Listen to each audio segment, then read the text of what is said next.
Hey, I'm Kajal Dashti, and like you, I'm all about solving problems, not just complaining about them. But solving business challenges isn't quite the same as choosing what to make for dinner. That's where benchmarking comes in. Benchmarking is all about measuring products, services, and results, among other KPIs, against your competitors.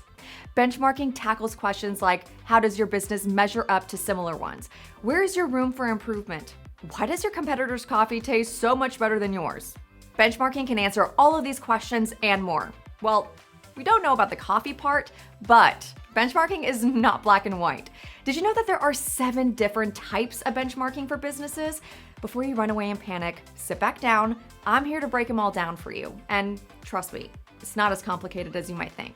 So let's dive right in. The 7 types of benchmarking are competitive, strategic, performance, digital, practice and process, internal, and external. Let's kick off with competitive benchmarking, which, as its name suggests, is all about evaluating how you measure up to your competitors. Competitive benchmarking is hailed as the most effective form of benchmarking for businesses, seeing as it's the only way to truly determine what your success is worth. Think about it this way. You may think you're all that for having 10 trophies in your cupboard, but what if your competitor has 110? Crunching the numbers in comparison to your rivals is the only way to understand how other competitors in your industry are doing and how you can beat them at their own game with your own competitive advantages. Moving on to number 2, strategic benchmarking. Here, we want to learn from the success of others. We want to understand how the best-in-class companies in your industry became just that, and how you can stand a chance at beating them to the top spot. You need to dig deep to dissect the business models of these industry sharks, examining how the intricacies of their structure differ from yours and what to do about it. Now, benchmark 3 is all about performance. And while you could argue that every type of benchmarking is performance related, looking at this separately and specifically lets you compare profitability and define better targets for your business. Using quantitative data comparison, we want to set ambitious but achievable goals, focusing on KPIs like price, quality, speed, and reliability. By constantly raising the bar, performance benchmarking helps you produce results that keep getting better and better. Think about it. Once you reach a specific benchmark, it'll be the norm, and you can focus on shaping that norm into something even better tomorrow, and the next day, and the next. Moving on to digital benchmarking, which is crucial for any company with a digital presence. Ergo, that should be you. From web activity to features to performance, digital benchmarking is all about analyzing how your digital activity is impacting your business performance and how this aligns with the activity of your most direct competitors. With a modern tool like Similarweb Digital Research Intelligence, you can dive into specific parts of your online presence and that of your competitors. We're talking things like audience reach, traffic share, how mobile apps impact your marketing, the list goes on.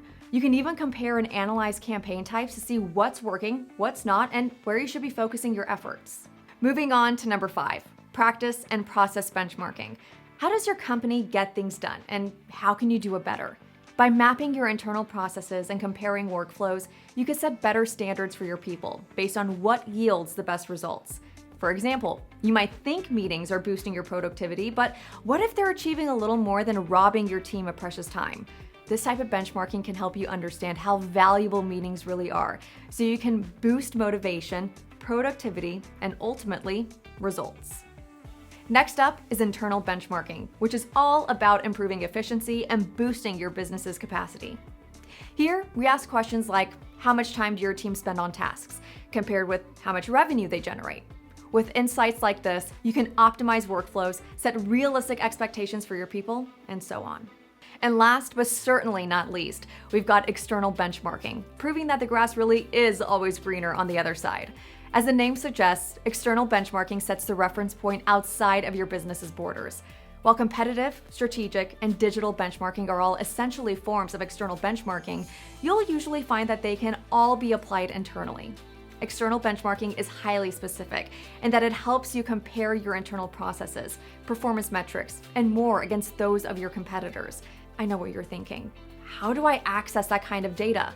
Granted, it's tricky, seeing as companies don't generally make their internal data as easy to find as a hipster in a fedora, but you can use digital intelligence tools to make the search and outcome a little easier. Want to delve deeper into all 7 types of benchmarking? Check out the link in the description for a blog post that lays it all out for you. And don't forget to subscribe to this channel for more digital intelligence goodies to improve your business. Happy benchmarking!